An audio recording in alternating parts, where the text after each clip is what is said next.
This is serious because I'm holding the mic. Everybody hold the mic. Everybody hold the mic. Holding the mic. My mic's held. I wish there was a guy in here named Mike. Welcome to episode 8, everyone. Thank you for stopping back by. We're talking about content and why it's annoying. We do kind of a deep dive today, so be ready for some technical banter. We talk about how maybe photographers are going to get replaced by videographers. That becomes a great debate as well, so stick around for that. And then we play a new segment where we have to guess industry terms and see if these guys know what they're doing. Stick around. Tristan?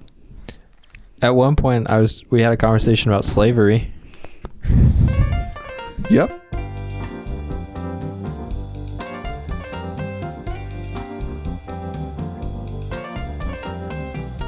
Welcome to TRIFLIX Cast. We're professional videographers and photographers talking about the latest business. Bigness. We're big business. We only do big business, bigness. Talking about the latest techniques, business practices, and tech, with obviously a ton of fun sprinkled in because we're awesome. My name's Cole. I'm the producer around these parts. To my right is I'm Tristan. I'm director. He's Tristan. You direct things. You're the creative director, right? I'm real creative. Yeah. I had a really great idea today. Yes, you did. Wow. And to the left of me is David Baker. I told him his idea was not very efficient or IT related, so I didn't know why he was telling me. or moral. I'm the moral director. There we go. We're giving you a new title. And why are we doing that? Because all of us make up a digital media company called TRIFLIX based out of Columbus, Indiana. Welcome to episode 8 of season 4. We've had a long day. I've shot 3,000 photos. Tristan shot an hour's worth of 8K video. Twice. That was not my big idea. I don't know what David did today, but he's here. Shot my take. I don't know. On coffee. Coffee's good. I love coffee. Good job, buddy. Again, I hear it for shout out to April Ludgate. I love it. April Ludgate is that a fictional character? Yes. Yeah, Nice. we're doing random shout outs. Random shout outs. What show is she from? Is that Parks and Rec? Yeah, Parks and Rec. Dude, I wasn't asking. It is Parks and Rec. It's the brunette lady. I didn't remember. And now Aubrey she just Plaza. It is April Ludgate was? I thought it was the April long-haired Ludgate. brunette girl, not Oh yeah, which character? Who is that? I don't know. You don't know? I haven't watched that show in like 3 years. It's a great show. It is a great show. Go watch it. It's probably only on Peacock So now. you didn't like The Office, but you liked Parks and Rec. Yeah, the first Same season thing. of Parks and Rec was trash because it was I really didn't like it. It was very similar to The Office. Yeah. And then it gets better. How do you know if it's similar if you've never seen I've it? seen enough episodes when I go over to friends' houses and they play it, and then I immediately walk into the kitchen and eat food instead of being in the living room. I'm out of here, man. I ain't watching this stuff. Because we used to watch it at the Pletcher's house before she was a Hoosier. Really? Yeah, we'd go over there for like little hangout sessions, and they would watch The Office, I guess. I remember that. Yeah. That's a great story. Not a fan at the end of the day. Just not a fan. But you have a better story, of the show. Cole? Hoosiers are So cool. I don't have a better story today. I thought that I was looking through the news to pull something, and I said, you know what? Let's just get a nice little spirited debate, conversation, whatever it is, about a topic. I labeled this as Goodbye Photographers. I saw this article and it intrigued me a little bit. Okay. And it was titled, Videography is Poised to End Traditional Event Photography. What? Yeah. What? Elaborate. Okay. Do you think you can formulate maybe why they're thinking this? Yeah, what's your guesses? I'll take some guesses. That's what I'm curious about. And then I'll tell you what they're saying. 3D scan. You can just change it at post. Just walk in and 3D scan the whole place. No more photography. So are you kind of talking like how you can get this like 360 camera and get what's called a HDRI of the environment? That is an accurate word that is now used for that. Yeah. HDRI used to mean something else, but now it means something new. Yeah, I've seen it used it's like to mimic the lighting in a scene in a 3D software. So then you can put like an object in and then it looks like it was in the place that you took that picture. Yeah, which is cool, but not right. It's not it. What's your... Well, that's kind of where I was going to. Okay. That's why I talked about that. So the theory is it's much more simple than you guys would think. It? Yes, way overthinking it. So think about all the recent developments in video cameras, specifically mirrorless DSLRs, right? So they continue to release cameras that are capable of shooting up to 8K 10-bit RAW internally, right? So we can shoot these very high resolutions internally without having, overheating issues, all the things that plagued some of these cameras when they first started trying to shoot at like 4K 60. So their theory is that eventually, instead of having somebody come in, kind of like what we're slated to do this week, come in and have a video team and a photo team, or video and photo, you would just have one person come in, cover the event with high resolution video, and pull stills. I mean, if your shutter's high enough.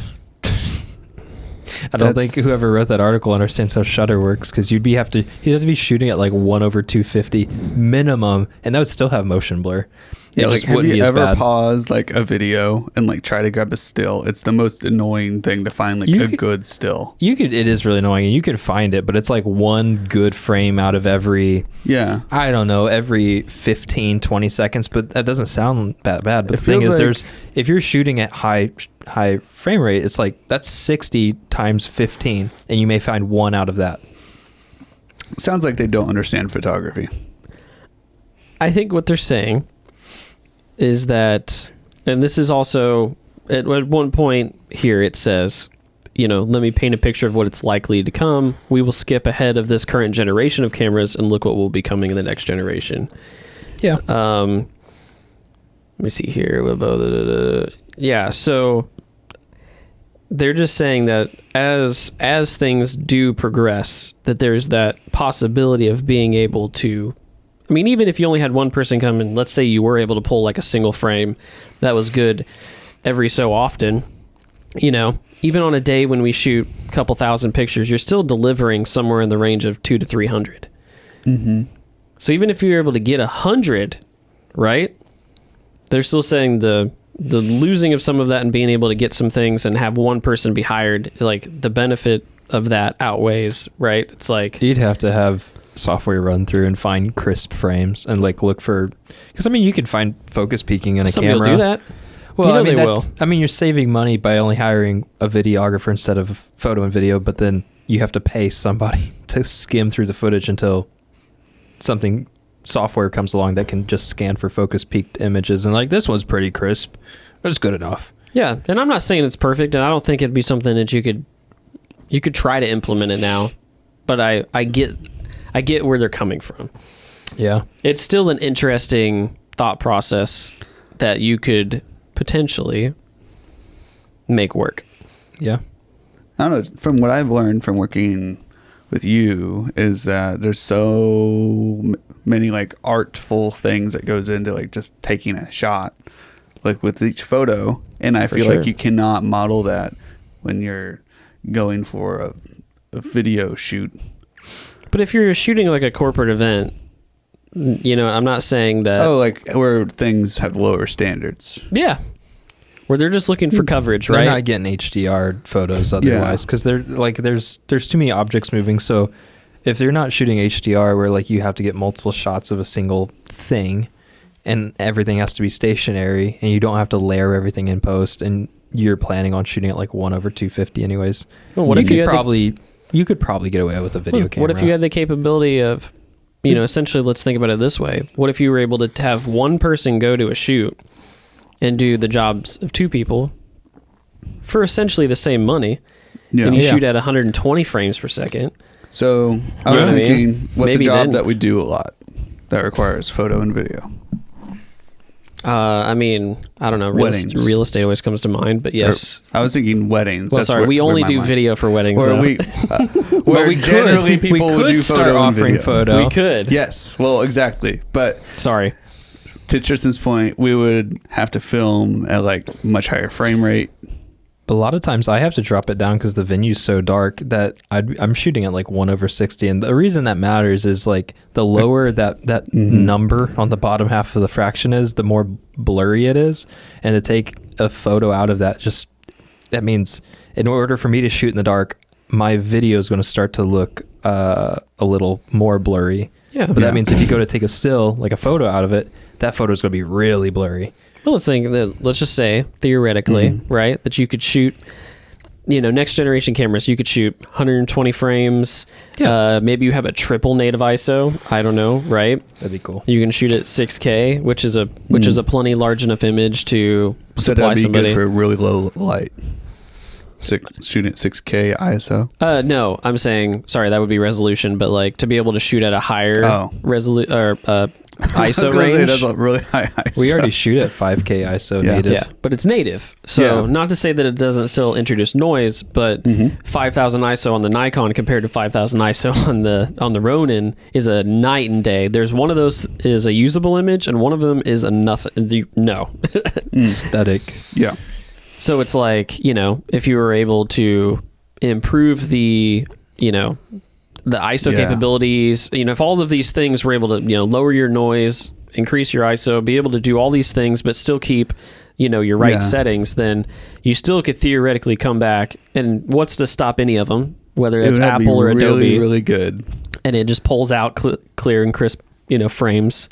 Dude, like, our shoots for a wedding would be like 5 terabytes if we were able to shoot at that good enough frame rate to be able to just pick apart any still. Dude, data just falls out of the sky. What are you talking about? The problem is H.265 was... So right now, like everybody has been using the same types of compression for video for a really long time in codecs.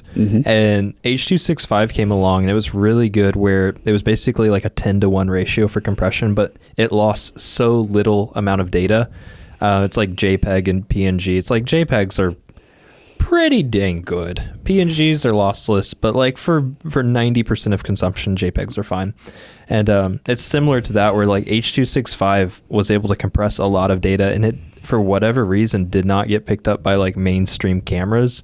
I don't know why. I know I was able to shoot it on my old Samsung, and that was... Shoot what on your old Samsung? H.265. I was able to shoot it, and my files were always so much smaller than any of the cameras we ended up upgrading to, even at 4K 120. We always ran into the issue where audio had to be pulled out before we even put it in Final Cut. Yeah, and the reason we had to do that was because no software accepted H.265. I think maybe one of the drones we used was shooting H.265 for a bit, but those didn't have audio, so it didn't matter. Right. So yeah, there are improvements that are available to like help compress, and then like even what is it, ProRes RAW, developed by like Red Camera. Like you can do a lot of compression on those, and the RAW still is totally usable. And that was the whole deal with Linus when they bought theirs. So it's like, even if this technology and the updates exist, you still have to have mass adoption by the camera industry, the computer tech industry that does all the processing, and then the software that also goes on the computer. So it's like 3 major industries that all have to agree. And, aside from Matter, there's very few things that all these industries will agree on at the same time. It's true. Yeah. So, no, I get it. A lot of things have to come together for it, but I still thought it was a very interesting theory, to think like moving forward that, again, shooting video, even at 60 frames, right? You're taking 60 photos every second. So I get that the theory of it all, in one way or another, yes, at its base level. Yeah. I had another thought earlier today. So we've been talking a lot about AI, and talking about like it's in the same vein. Don't worry, we're still talking about data here. So right now we run into the issue with like data centers are just flooded, and this is similar in the fact that like if we started shooting raw footage, our local data center, our personal server, would get flooded. So the idea of using AI as an upscale for things is like, now for real estate, you want the house to be true to life, but like aside from selling a product, what is stopping like all these bandwidth issues from like sending a image from the internet to your phone. And as processors get faster on local hardware, you wouldn't have to store as much data. And yes, every phone would show a slightly different image whenever it loads on your phone, but like the image would be a smaller version of what exists, and then your phone would upsample it as these models get smarter and smarter. And my understanding is like the seeds for like noise patterns in the image can like change, but you can also bake it in, so that way the image that your phone will upscale will be more similar to what everyone else sees as well. So you won't have drastically different images. The problem there, though, is the same thing we're seeing now with AI working the HDR in our phone cameras, is that it's like at that point everybody's gonna have a style. You know what I mean? Each program is going to be, each algorithm is going to be learned different, and there's going to be these small differences in everything. Not that there isn't already, but I think what scares me about some of that stuff is that it's going to take even more away from the original image. Yeah, and that's like the biggest deal with like more linearly, I guess, is like music industry is like everybody wants to use Tidal as an artist because that's lossless and it's like bit for bit exactly the way the artist rendered it, and I think it carries over 5.2.2 or maybe 7.2 audio. Like if the artist wanted to bake in surround sound with like hi-hats in the back and then bass on the side and all this, like you can do that, and you're getting the experience of what the artist made is what I get. But then you also have a way cheaper. You can do Spotify and you get way more music, or YouTube, and it's like YouTube is real bunk because it's whatever got uploaded and whenever you say find me a song, YouTube's like here's a song, and it's like the 5th re-upload from a torrent, so it's like it's been drugged through the compressor. Some people just don't care. But there are people that are like, I want to support the artist, or I really like it, and I'm going to use Tidal or I'm going to buy the album and download it, or buy the record or vinyl or whatever people are doing to get the most authentic experience. Yeah. So it's like, I think in terms of we're running into like a data crisis for the most part, especially now that silicon's becoming an issue. It's still 3 years later. Yeah, the springboard off that, like we're seeing that even in like video games. Really? We're hitting the limit of like our technology kind of at the moment, where we're actually having to use AI to accomplish like 4K resolutions. Oh yeah. For like especially like either lower end models, or just like people can't get access to like the new card components that are like so priced out the wazoo, nobody could afford them. Yeah. And so they're like, instead of like rendering something 4K every frame, so like capturing a 4K image every frame, why don't you just make a smaller like 1080p resolution frame and then use AI to upscale it? Yeah. They call it DLSS. And so it's just using AI to generate all of this information, because like it's so unfeasible to keep on keeping with the pace of what we've been going so far with like all the HD and everything. And it's really interesting how we're just like, all right, make AI do it, because our computers just can't do it well enough. And so like that makes you think like, well, is it visually going to show up how the artist wanted it to see? It's just the AI is just outputting something and guessing what it's supposed to look like. Yeah. And well, that was you see it in our phones now and all the other stuff. They're always, like with video games, they're always trying, like that's the forefront of innovation a lot of times, because it's a lot of indie developers that come up with stuff and then it gets passed on to larger adoption.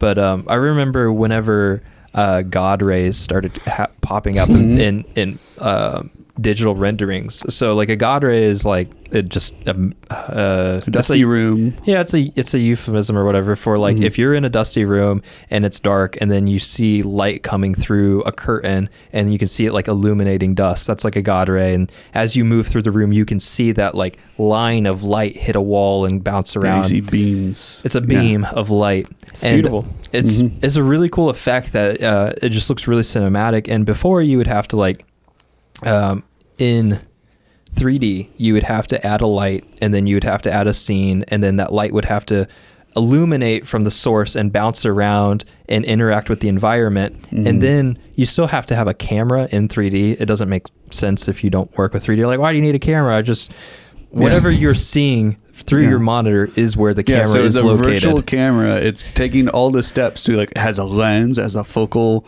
length, it has everything, and it's trying to emulate what our modern camera or physical cameras do. Physics. Like it's emulating physics, Yes. and that's why this was such a difficult feat for such a long time. And then somebody asked themselves, "Is like, what happens if we just like do the opposite?" Because right now it has to run the physics for every photon that bounces out of the light around the room, and only the ones that hit the camera are the one that are being baked in the image. Like when you look in a room and it's pitch black, you don't see anything, you bounce the light. The only reason you can see what's in front of you is because the photons hit the surface and bounce back at your eyes. So they said, what if we did the opposite? So then they started reversing the direction of the photons, basically. That's a very simplified version of it. But instead of coming from the light bouncing around hitting the camera, it goes from the camera, bounces around, and then hits the light, and they only use the ones that hit the light. And I can't remember if it's called ray tracing or not. I know there's two, or like ray marching or something like that. Yeah, there's a term for it, and basically it was just somebody said, "Hey, this is a really cool effect or a really cool feature that we want to have, but in order to make it work, it can't be exactly the way the physics of the world works, where a light bounces around and hits a subject." Simpler. So you lose the creative technicality of it, but you get a very similar effect that's like 99% the same. You wouldn't be able to tell unless you had like pictures side by side. And then the best part is, instead of waiting 3 hours to 3 days to 3 weeks for it to render, depending on if it's a video or a single photo or how much is in the scene and how much light's bouncing around, you can play a video game, and as you walk around the scene, the lights move in real time at 60 FPS at 4K on your $400 Xbox. It's like absolutely insane. So the technology is going to keep getting there. I wouldn't be surprised if people could eventually shoot a room with a camera. Yeah, but I think the problem right now is, do you do the processing in camera or you're going to do it in post? Yeah. I feel like we're on the brink of something big, like some new type of processing chip or just way of computing is going to break through in the next like 10, 15 years, and it's going to revolutionize some part of computing that we've never thought of before. Kind of already is. They're going to run out of nanometers. Well, they've been looking at I think people have been considering something other than like silicon. What's the single layer carbon? Is that not a substitute? Is that graphene? Graphene? Is that not I'm not sure. Is that not a conductive substitute? So like right now, I think they're trying to put that in batteries, aren't they? They are like graphene batteries. Yeah, I was gonna say. Yeah, they are. Yeah, I forget what it is. I think it was like gallium or something like that. I could be totally wrong. The old gallium. But it's in the same vein of like silicon, but everybody's been just hyper capitalizing on silicon because like everybody wants it. Because it's literally tried and dirt. proven. Yeah, it's literally But there's something sand. very similar, but does the same thing, but better. Yeah. But people don't want it because like there isn't the infrastructure to harvest it because everybody's optimized how to get silicon. Yeah. It's not just that, it's the manufacturing well, that's what I mean. Yeah. It's the whole vertical column stack would have to change. And so we're really pushing the limits of what silicon does until something comes along that has to be like 8 times better. Or because we're humans, until we run out and it doesn't work anymore. And then we're like, we got to find an alternative. We've had 30 years to figure it out, but now we're all out. Gosh, now they're getting ready to build all those silicon plants here in States. Too little, too late. Well, it's like it takes like 4 years for one to be completed. Yeah. So, it's like... It's a big commitment. You don't want to just toss it all away. Exactly. So even if they are working on something that's going to be different, I think it's going to be a minute. Don't worry. I'm sure they'll pay it out of pocket. They won't don't have any tax subsidies or anything like that. No. Yeah, none of that going on. Don't get me started on that. Don't worry about that. You're going to get a new phone, and it's still going to be manufactured overseas. Don't worry. Yeah. Unless you get a Freedom phone. By little tiny hands. Well, the one thing that stays true and fits in a tiny hand. Sometimes in a cup. Sometimes in a cup. What's that? Could be the best part of waking up. Best part of waking up, or in it's coffee. Evening. Coffee's what I'm talking about. Coffee outside is coffee? Yes. In specific, yes. So we're drinking today, right? You okay, buddy? I was going to let that play out. I figured everybody wanted to hear you I drink a lot real quick. Careful, buddy. Coffee House 5 locations in we're Franklin going. and Greenwood. And soon a third in Bargersville. Very soon, I'm hearing, maybe. Very soon. They're Coffee. aiming for December. House 5 in December. Ooh. Ooh. It's Johnson County's premier independent coffee shop to relax, study, or meet friends around. Great coffee, great food, Monday through Saturday. Whether it's handcrafted espresso or single origin pour over, you'll enjoy the freshest, smoothest coffee possible. It is quite smooth. Roasted in-house at their Franklin location using a unique airbed roasting process. Cool, you can do the next part. Where are we at? Don't forget. And don't forget to pair your coffee with a ham and cheddar scone, biscuits and gravy made with their award-winning Parmesan chive biscuit, or any of their other pastries and sandwiches prepared in their Franklin kitchen using family recipes in a style they call Midwest comfort food. As if that's not enough to get your attention, though, Coffee House 5 is a for-benefit coffee house. All profits are invested in building a stronger community through their support of local mental health services, which you can read more about on their website, coffeehouse5.com. FIVE. So the next time you're in Franklin or Greenwood and soon Bargersville, stop by Coffee House 5. All right. I was shooting in Franklin today, and I was really hoping to have time to stop by, and I was really sad that I did not have time today. So I'm glad I'm getting my fix now on the Provide old us with some podcast. Podcast. That's funny. I never said that. If you're on a potty, let us know you're listening to our cast in the comments. That's a good idea. We do a podcast and we're all sitting on our toilets at home. You hear the echo and everything. Nope, don't like that. The fan's on the whole time because I'm not a barbarian. So, okay, believe it or not, that was a good conversation. Thank you guys for engaging me in that. I do want to clarify. Yes, please. It is ray tracing versus path tracing. Those are the differences. Okay. So whether or not light's bouncing towards the camera or towards the light. We deal with that a lot in the real world anyway. Yeah. A lot of lights going toward our cameras. Killing it. It wouldn't work. Is this a segue? Sure. Segue. I do have a topic for today that I wanted to talk about because this is something that we deal a lot with. Something big. Sure. And it's more of, it's starting to be one of those nagging things, not going to lie. And it's something that we have to keep up with. But I thought I'd bring it up. It's huge. Content. Oh, yeah. Content's king. Content is king. I love king content. I was recently, was reflecting on our social media plan and how we post and when we post. And so I was critiquing our calendar. I had a little bit of time on my hands to work through this process. And so I looked up a couple of articles. And they were talking about how often and when you should post by platform. So there's a science to this. Of some sorts. It's an algorithm that's always changing. So this is the most recent science. Yes. The most recent yes. I was just like, show me something from 2022. Okay. So it's ever changing. there is not one platform that they didn't suggest at least posting once a day. Including your favorite, LinkedIn?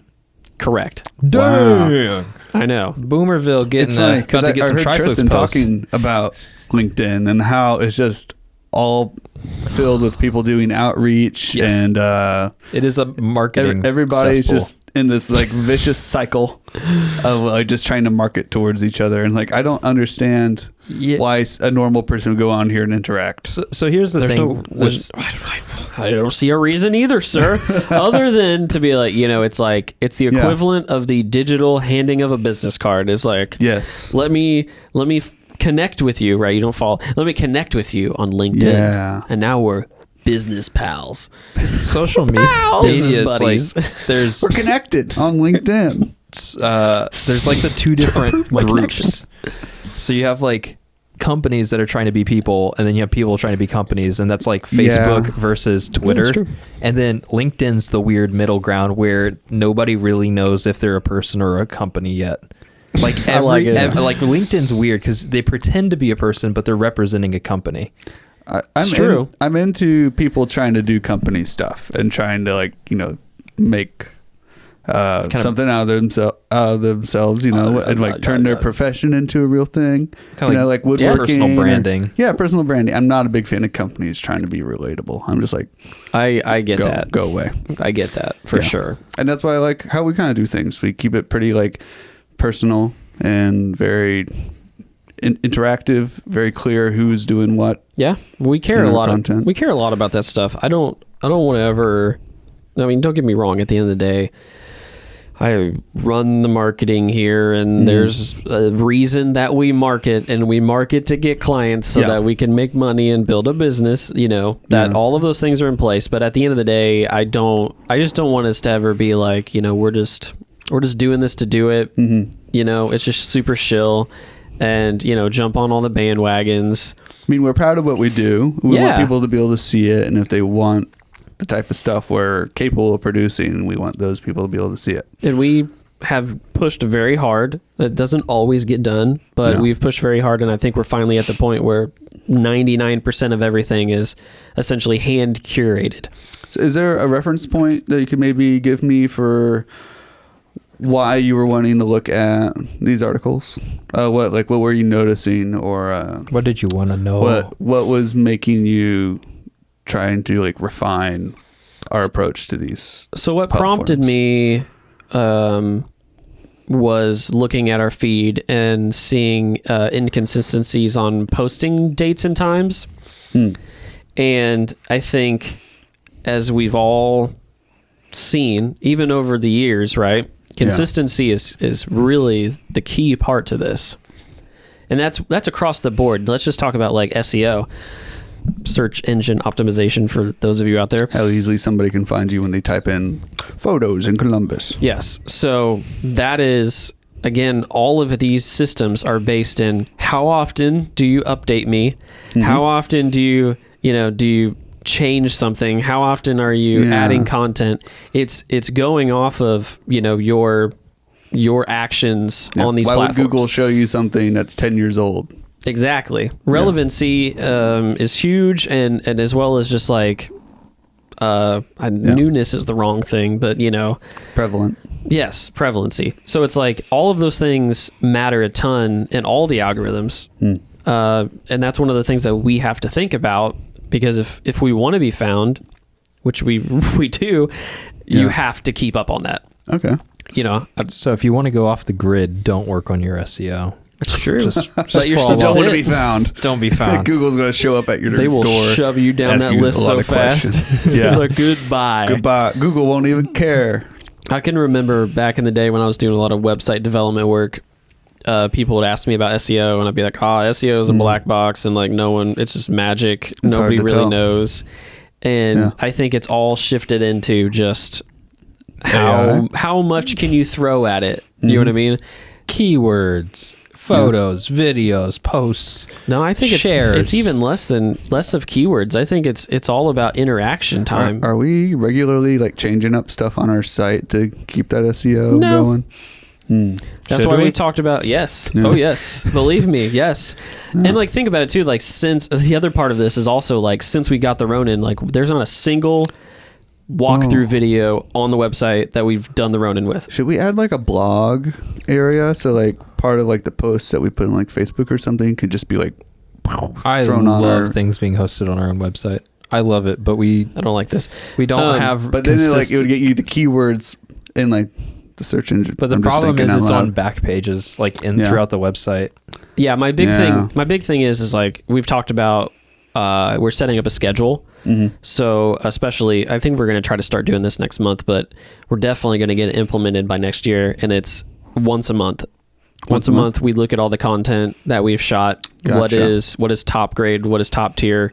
Put that on the website, cycle something out at that point. There's going to be something that doesn't belong there anymore, and continue to cycle that content.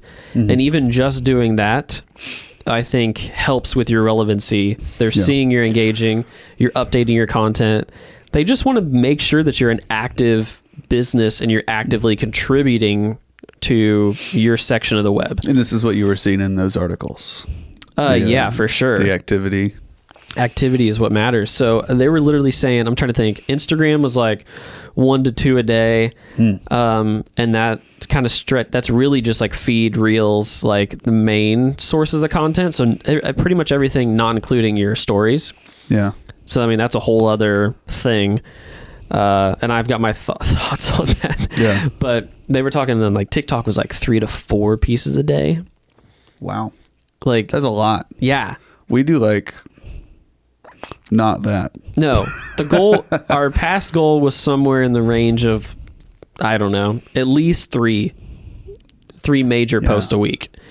And that started to slide a little bit eventually. So again, it was like we kind of saw this gap, saw that we needed to get a little more rigid about it.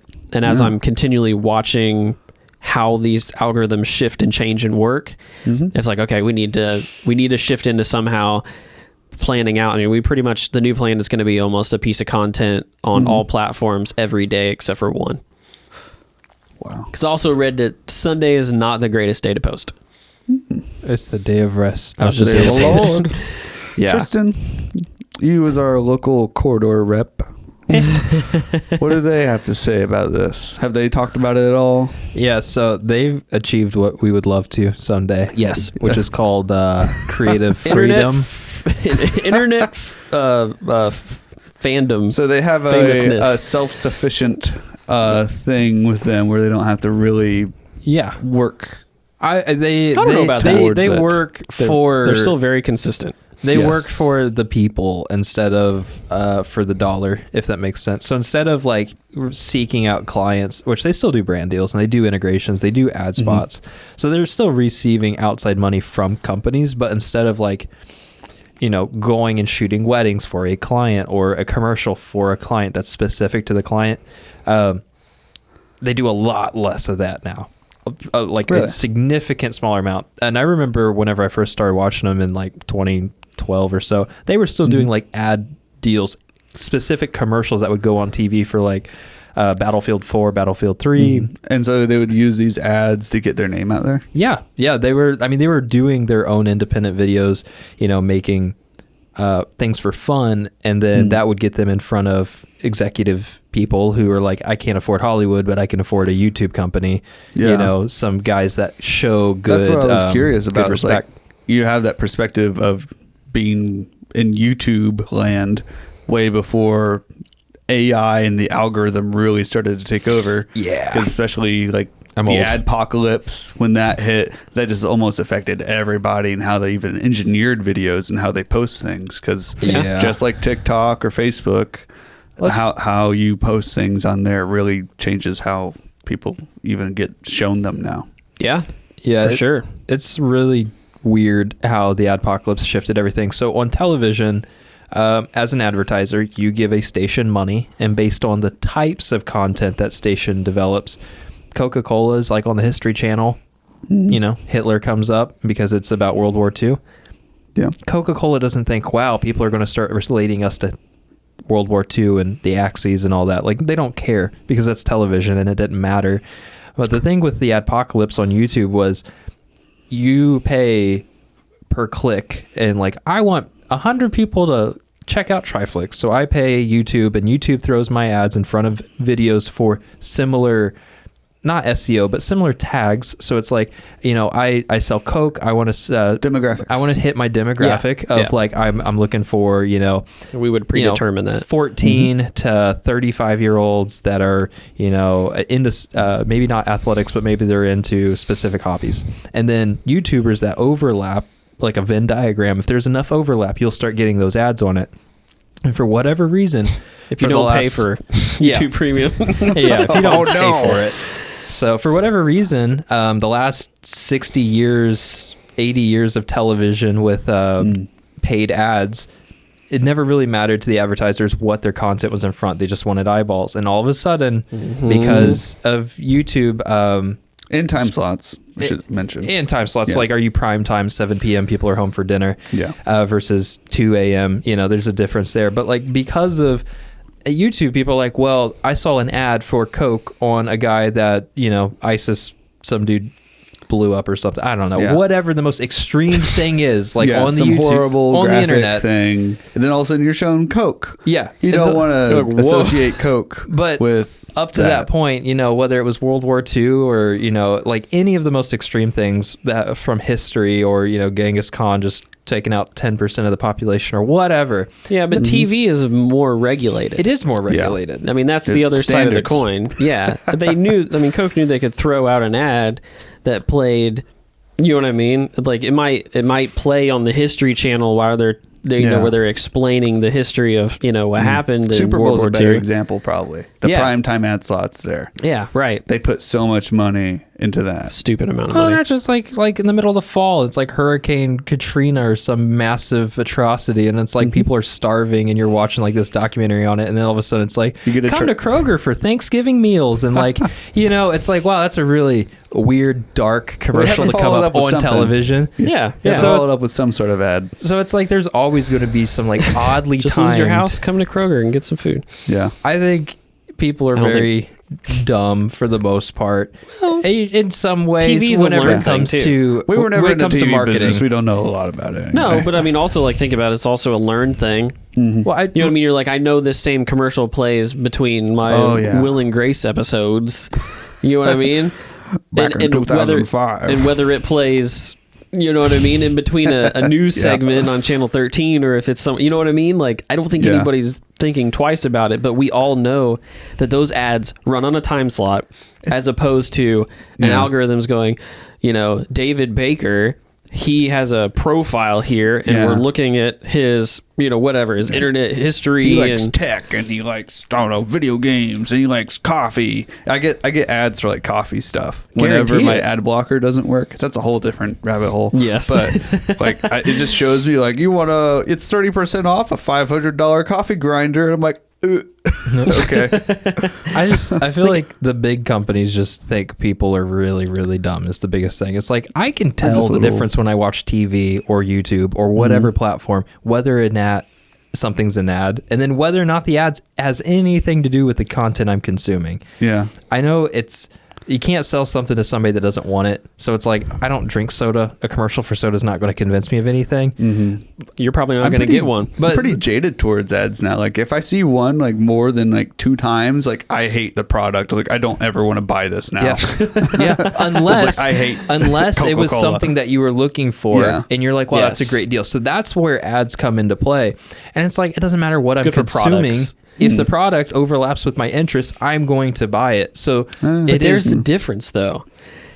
TV back in the day, right? It's just, again, it's just an ad. It's just there. Well, how else they would picked you a time know about slot. it, right? Yeah. Yeah. And now it's like, it's curated. So if Yeah. anything, whether it's it may be a bit of an overlap with the creator and their tags and what generates the ads to click on. It's like, you know, I don't know why Coke videos, I don't know why I keep saying Coke, but I don't know why Coke was getting put on like extremist videos. But at the same time, the reason it was marketed towards this consumer is because the consumer may have some overlap with wanting Coke. Correct. As an advertiser, I don't know if you get to pick what type of content the people that like Coke watch. And that's where my issue comes in. It's like, I get that. I get that. The company wants people to buy it, but only specific people. And if you have an interest in a certain thing, then I don't want to target you. And I understand they don't want their ad on a specific video. This is a whole other rabbit hole, though. You Yeah, know what I because mean? we're not Like, buying it. Well, we did test like boosting some posts, right, on Facebook, yeah. which is sort of like We'll buying call an it ad. testing. One post. Yeah, we were like, Oh, that's a test. I call that. What is that then? no. We tested the water. Yeah. We dipped a toe in. We did. We dipped a pinky toe. And it was I don't It know. was cold. I don't know if there was Experimented. cold. Yeah, I'm like, it's one of those things. I don't know if there was much intent to continue after the one time we tried it. Before we move on from the ads, at least on YouTube, it's a lot easier to purchase ads on YouTube. Because I saw one YouTuber who just bought an ad slot. It was like, hey, I bought this ad slot, and here's a dog. Like it's just a video of I'm my not dog. selling you anything. I felt like you didn't really need to see a real ad, so here's my dog. Yeah. That's the thing, man. This also goes along with culture. Like we could really get deep in the weeds here because it's like companies also didn't used to care because they didn't used to have the ability to get freaking canceled. Yeah. You know what I mean? Yeah, people can like straight up say like, goodbye, HelloFresh. Your coconut milk is made from monkey slaves. Did you see that That's recently? a real thing. Yeah. It's a real thing. My wife was telling me about it, and she said, what do you think about this? Yeah. So they were sourcing their coconut milk from another company. Well, I thought you say for monkeys. And that Monkey milk. That company was somehow slaving monkeys to like go and harvest coconuts and like beat up the coconuts and like do like a lot of the physical. It's insane. Like they were whipping them and everything. Imagine being a company and you're like, so I know slavery's wrong, but it's like all slavery wrong? But that's the thing though. I'm bleeping that. I'm not saying that Well, that clearly that was the thought process this company ran through. I'm not saying that any of this is like now that people have more awareness and we have the ability to push to sometimes push a larger corporation into the right track. That's not a bad thing to have a voice. It can get bad, don't get me wrong, when it seems to be you're jumping on a bandwagon and maybe the thing is not fact. You know, there's a lot out there, right? But I mean, I'm pretty sure it used to be you could, you know, I don't know, you were having little kids make your shoes, just, you know, and that came out. Well, it's like that company just releases this big ad campaign and then it blows over and everybody moves on. It doesn't really work that way anymore. Yeah, no. Look at me, I did a good thing. Because we could easily follow up now. Easily. We are not, like, they aren't controlling the media anymore. We can just go on Google and find something that says contrary. Twitter. Like, hey, Elon Musk is fixing it up. Did you hear that he just destroyed two-factor authentication for like a day? Really? I really wanted 2 check marks. I really wanted the gray and the blue, man. I just want like a whole rainbow of them. Yeah. They're just badges on Discord now. I love this. This went in a very cool direction. So like I don't know. It's an interesting thing on where all that's going. And eventually we've talked about it. We want to dip our toes into paid ads. I don't know where. I'm not saying specifically YouTube or whatever. Yeah. We might start with AdWords first. Tasteful. But like this is what the adpocalypse caused. It is leading small independent companies or people towards a more corporate, polished platform. And that's not just YouTube. That is across the internet. And to a certain degree, right? Because TikTok. Just like, well, yes, and we'll get to that. But like, it's just like David's saying, like he sees a couple ads a couple times, and now all of a sudden he's like, you know, screw that company. Like, I get that. But that's why they shifted to like paid promotions with the YouTuber, because like, you know this person, you trust this person, here's a product. And they were already wanting to review the product, so there is a mutually beneficial relationship there. This I get behind. Yeah. I like this. I do. Yeah, because usually it's in a video that isn't actually about that product, and then they kind of go into it, so I'm like less inclined to hate it as much. And it feels genuine. It does. Not all of it, but you know, it usually feels genuine. I mean, LTT, right? It's like, you know that you're getting an actual good, honest review. Even when they're sponsored, they'll still say, this is not a great product or whatever, right? Yeah. But this is the caveat. Have the negatives in there. They were talking about this recently, is tech industry is one of the biggest issues in that fair review status, where, you know, there's so many platforms and so many influencers now, because I mean, that's what they are. Yep. They're influencing you to buy something. And while they may like their fans, it doesn't, I wouldn't say all of them are trustworthy. Even like everybody should be viewed with skepticism in some way. But these big tech companies, like, I can replace you. You're just a person that pushes products for me. And they are like, if we don't like your review, we're never sending you another issue. We're never sending you anything. Apple's notorious for that. They don't send a lot of free review units to people. Well, at least they don't send hardly any. The difference is the company that the company that sends it to everybody, and then any bad reviews, they're like, we're never working with you again. That's so true. Then they have 40, 50 big influencers that are all saying only positive things, which Linus is, you know, you just have to hope you have people that are most trustworthy in a high enough position where they have that leverage to strong arm a company and say, I don't want to work with you, and I'm fine with that. I'll go work with your competitor. They don't need your money. But not everyone's in that position where it's like, you got to pay your bills, and you're like, well, I was really counting on this product review to sell. So that's where like you get into this corporate corporatization of small indie creators, where if I'm not polished enough, I'm going to lose my sponsorship, or I'm going to lose my partnership, or I'm going to lose whatever, and I'm just going to get replaced and churned out. And it's like, that's where what you're asking about Corridor is like, they've pushed to this platform of creative freedom where they're getting supported by their fans, so they don't have to rely on that. And Linus Tech Tips with Floatplane, which is their personal website for sharing their own media. They don't have to worry about YouTube pulling them. Same with Corridor.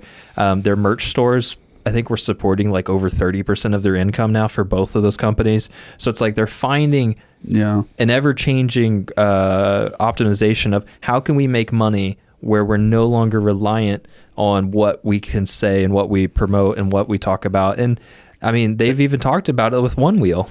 But this is like the base layer of the whole thing. Yeah. Okay. If you look at it, if you take a step back, just really zoom out on this whole thing. Everybody at the end of the day wants control of their own product and their own revenue, whether it's YouTube or it's us. You know what I mean? Yeah. It's just basic. You know, if you run a company and you're making money, it's the basic necessity. It's just like I was thinking about Apple the other day. You know, whatever. Their revenue is stupid. They make so much money. They have a ton of money in the bank, and yet they're still trying to figure out ways to cut costs and make more money and do more things, right? Mm-hmm. Yeah. Because it's just the way that it goes. So it's like this is all just an evolution. We just have more tools to do it. We can do it now. We could turn around tomorrow and host all of our content. I'm not saying it would be pretty, but we could. I don't know for how long. That Wix buffer. But we could. Yeah, we could. Right, couldn't we just do it through AWS? Amazon will love to take it. They would love to take our money. I doubt, maybe I'm wrong, but I doubt the Corridor is hosting all of their videos on their own server in their own place. Like data centers. Thank you. Yeah. Everyone does. All the big companies rent each other's. It's weird. Yep. Yeah. But symbiotic. I mean, I don't know. I just think it's funny when you look at all of it and it's like, well, I'm independent. Well, it's like, I get that. But at the end of the day, we're all just doing this. Everybody's looking out for their own interest. It's called vertical integration. If somebody's vertically integrated, that means they are just entirely aligned from top to bottom with their own stuff, their own IP, their own everything. And that's the fad. Yeah. It's all, isn't that think part of the about requirements to sell like part of it when you're vertical? Because I feel like isn't there like weird regulations with that? Vertical integration? Vertical integration, where it's like you can't just be a company top to bottom and like sell to yourself. I feel like they're required to have like something outside. I don't know the super detail, but there's enough. I think there's enough examples of it not being the case. So I used to work at a company called Ison, and they were the sole supplier to Toyota. So their assembly, their sub-assembly, their car was all manufactured by one company, similar to how owned by Toyota. Ison. Yeah. Really? Like it's an umbrella company. I believe that maybe that's not the case anymore, but I thought at the time that was the case. I've heard some things, but I was curious. But I mean, it's like Alphabet Company owns a bunch. Another one is... it's funny how that's the solution, where it's like, you know, we're just going to break up into smaller companies, but still be owned by one big one. And like, what does Alphabet actually do? Well, Linus Media Group with LTT, LMG, and all this other stuff. Yeah. When is TRIFLIX Media Group gonna? We kind of started to. We're thinking about all this stuff. Some stuff about that. Yeah. Wow. Because at some point something has to be done with TRIFLIX 1, and something has to be done with some other ventures that we are always looking at developing. Because it's like we love photo and video, and I want to keep that as a staple. But like, it doesn't mean, given our skill set, we're limited to that either. Yes. It's like there are many divisions of tech that we could go into, and it's like, you know, I think that's, you know, we don't want to get stale. There's plenty of other people in the market that are good at just one thing, and that's awesome. I think more power to them, because they're able to not bing bong all over the place. But it's like, at heart, it's like we're all just wanting to learn more stuff. We're all always wanting to grow, and it's like, if we can find other avenues, whether it's like Linus's creator warehouse, he's like, let's have a whole warehouse of stuff, and let's review products. That's not for us. Go make me a backpack. But it's like, it could be so cool. It could be. Yeah. He's living the dream. I like how he's trying to make it positive for other people, not like him just reaping benefits. Yeah. And that's the thing that Tristan and I have talked about a ton. We want to continue to reinvest as much as we can. Yeah. I mean, that's the goal, right? Grow all of it. Yeah. Run so lean. Whew. Yep. What do you mean? Reinvesting. Swimming in it, man. Well, what are yeah, you talking but about? We're not really living the swimming. dream. We're reinvesting I'm kidding. it all. I know. That is the swim. Yeah. Yeah, we make so much money, just throw it right back in the company, man. I'm Heck looking yeah. forward to where we're getting bombarded by sponsor spots. Like those big names are like, hey, advertise us and you can get like a 10% off code. And I've been thinking about it a lot. Doobity-doop. I think one of the things I Space would like to Square do, and Fresh and Hello. maybe we'll talk to Kat about it, but it's like I'd really like to have the time to be able to just reach out to brands Oh, Yeah. and be proactive about it. I don't want to limit it to that. This is something that I've really been like. You posed this idea to me. Yeah. Cole wanted me to start coming up with some video ideas, and it's like I've gotten in the rut of, all right, we got work to do. Let's get the thing. We'll ship it out. Here you go, Daniel. Spit out. Oh, here's the revision notes. Let's all right, next thing, and we've especially with fixing up the house and stuff, and I got a baby on the way. It's like I got enough to do, but I'm finally getting a chance to breathe and just really start diving into what are the other things that I specifically could be creatively directing. And I really Yeah, want... and I told him the other day, I said, I can we do my need job. I told him You have all the spare time that you can just be creatively directing other things. Well, I just told him the other day, I was like, hey, I think we need another series. I've been enjoying the consistency of the content. We're doing a good job. Yeah. Things are becoming easier to make because we have the tools, the knowledge, the skill Workflow, sets. Yeah, the people to do workflow's it. there. The personnel is there. We're continuing to take things off of our plates and spreading them across the company so that we can do more of what we set out to do in the beginning. Yeah. Yeah. So I was like, dude, we need a series with you because I've kind of taken over the Tuesday tip. I'm producing that, writing it, doing all the things. And Daniel's doing most of the editing and helping me out with that. Yeah. We get cameos from David every once in a while, yeah. as well as Tristan. So I was like, dude, we need like your thing. I'm like the And invisible hand. scary enough, I got to the point too. I was like, I want you to come up with some ideas, some concepts, and I want you to really like let your bing bongness bleed through a little bit here. Yeah. And I'm just going to be kind of like a very soft stop in the background. It's kind of like, That's too much. That might be pushing the limit, Yeah. Yeah. but do your thing. Yeah. I'm excited about this. So basically, it's like I'll go on these little 2-week adventures on the internet of just researching a ton of arbitrary things in extreme detail. I find out what the best thing is within the last 6 months to a year or whatever. And I'm like, all right, this is the best. This is what I'm investing in, whether it's a product or a software. It's borderline obsessive. It is. It's my obsessive compulsive popping. And I've like one thing that I really want to find a way to incorporate is the fact that I'm not an expert in any of these things I'm talking about. I am a Reddit and YouTube scholar. I go on the internet. I do a lot of research based on what other people experiences, whether that's peer review of I use the product or whether that's expert reviewed of I am the knowledge base of this study, of this field. I've done extensive research. This is similar how we were talking about. We want to know a lot about a lot of subjects in tech. There's some people that just do photo and just do video. And it's like, there are some people that just do specific things, whether that's like backpack reviews or camera reviews, or whether that's a specific process in our editing software. Like there are people that solely focus on this. I don't want to take away from what they're doing. I would rather say, hey, you like us, you like what we do. This is something that we use all the time. Here is an expert in this field. This is where I learned the information from. So there's all these little rabbit holes on the internet that I've ventured into, and I've met a lot of really cool people.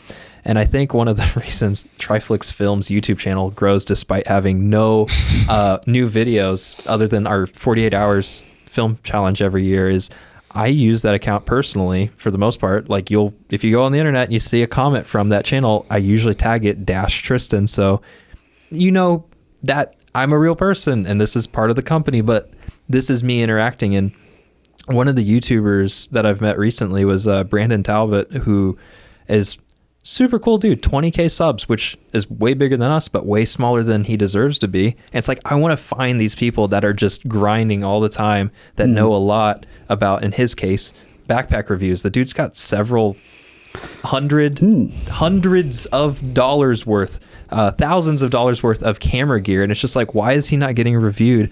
And it's like, I sent him a message because he said, what type of content do you want to see? And I was like, and why did you sub to the channel? I was like, I love your content the way it is. I subbed because I would love to be able to work with you sometime. I would want to see a collaboration. And he's like, oh, really? Do you want to collaborate with me, or do you want to see me collaborate with other people? And I was like, I'm going to type up a message to him. But it's like, there are so many people that it's like, I just want to interact with more creative people, because Columbus is awesome, but we're limited in some capacity. Yeah. And it's like, we could be doing more things that direct people to more creatives, as well as the podcast, bringing on people like Nick Abstract and people from, I don't know, Columbus Area Art Council, people from just all types of innovative and cool small business stuff. But I want to do the creator stuff too. Yeah. So there's Andrew and Andrew Teo, have been talking about maybe an idea of a maker space in Columbus, Indiana. Yes. We don't have one. That'd be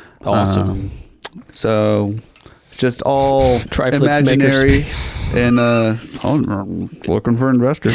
That's the limit right now. So right now we're trying to figure out, like, is this going to be worth it? Like, where can we start? And like, maker spaces are really cool. And like, the area that we're in is filled with people that know how to make things. Oh yeah. And there's just not a place for it. So it's a void that could easily be filled, and I think it'd be cool to do it.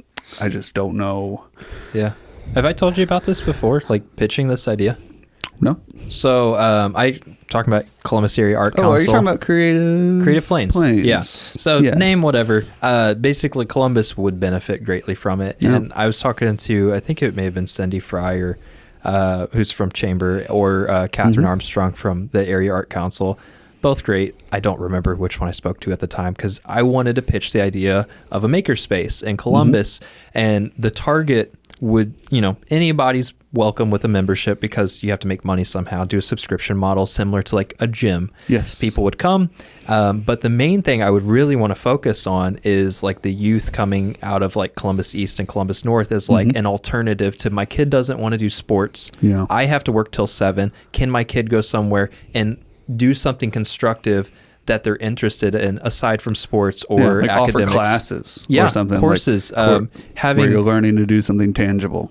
Yeah. Having all types of different, whether that's software based or, video game programming, or like 3D modeling. It could be so established, you could probably get like partnerships with like the schools, the colleges. Yeah. Or like even offer like, hey, like father-son class where you can like hang out with your kid and like actually do something and learn something. Because I don't know, this is public information, so it doesn't really matter. So one of the clients that we worked with, it was for SIA, and they were doing IoT with Columbus Youth Camp, CYC. Yeah. So this is a course where, because Forcia does engineering, they asked me to come out and shoot some photo video stuff of them teaching courses to kids that are between the ages of, I want to say like 6 to 10, and teach them basics of code.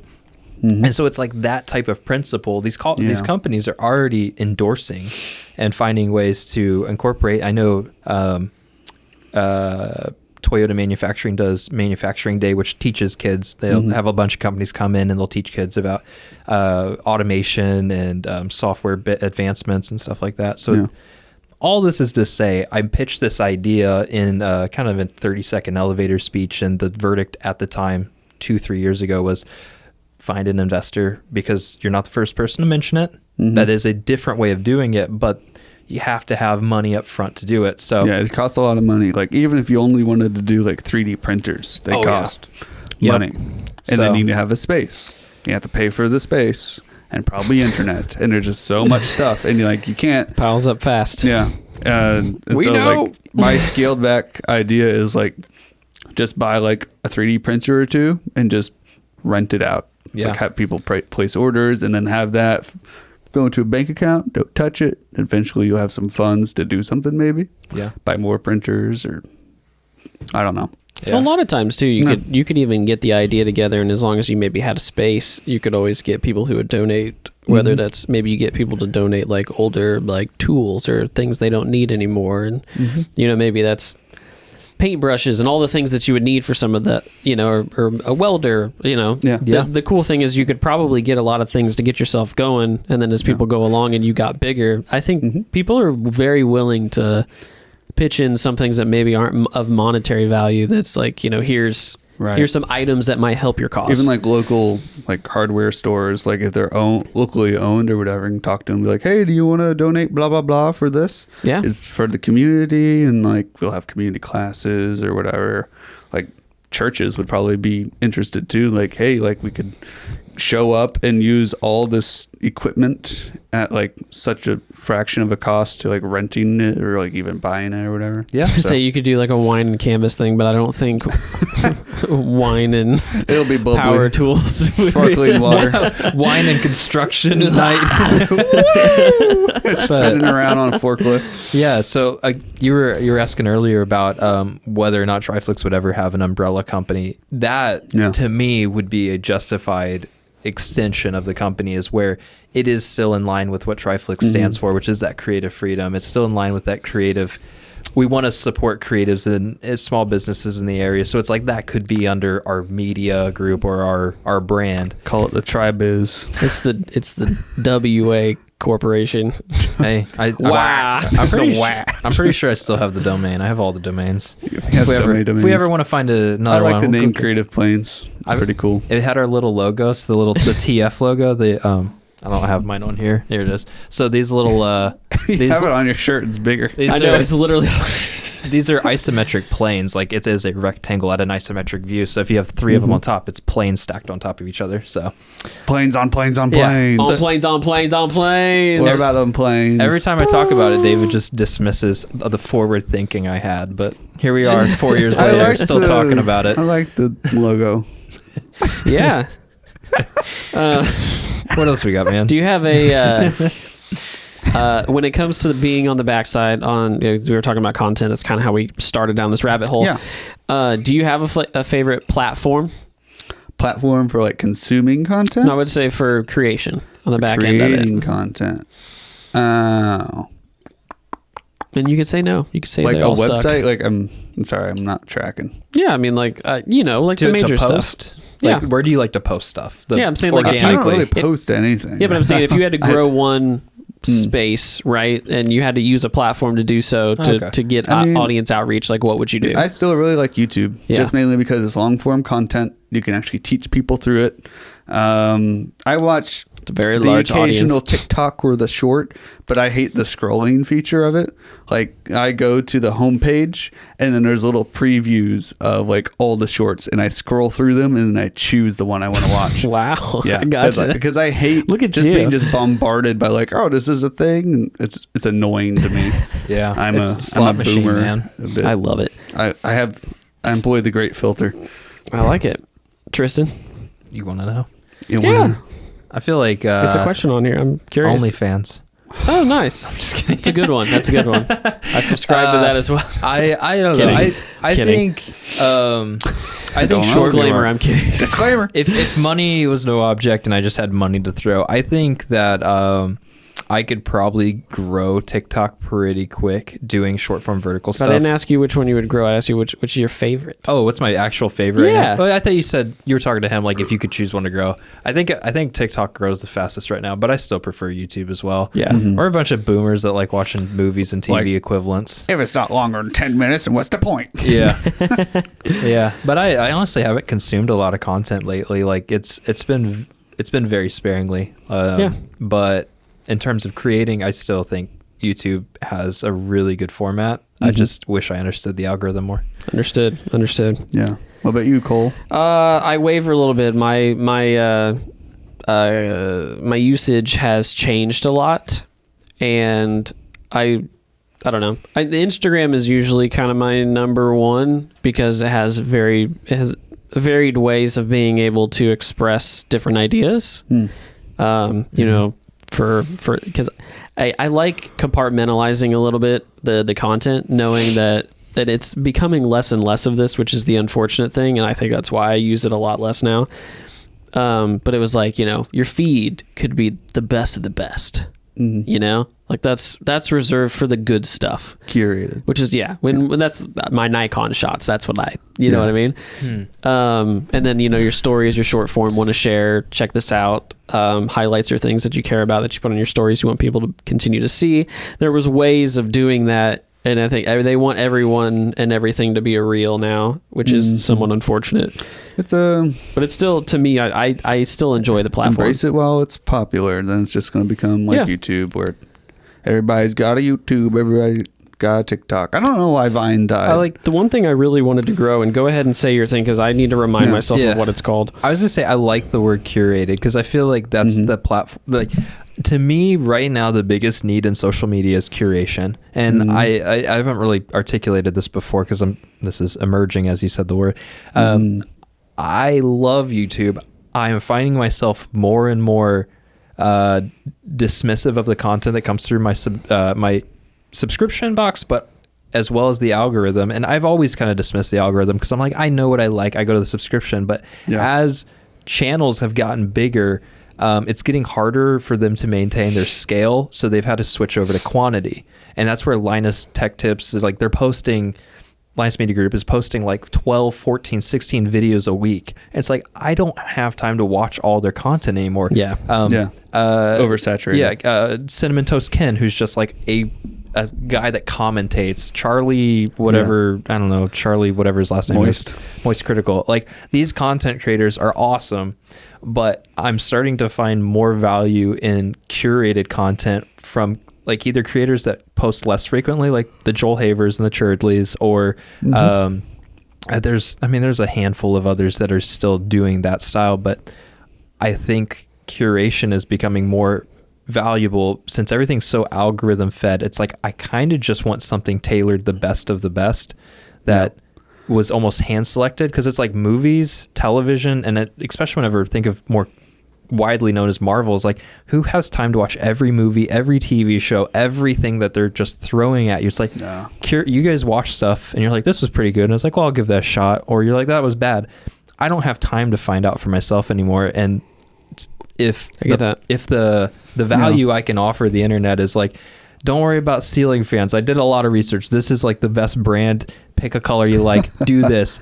If I can help you with like figuring out a good way to do a effect in Final Cut, let me teach you this.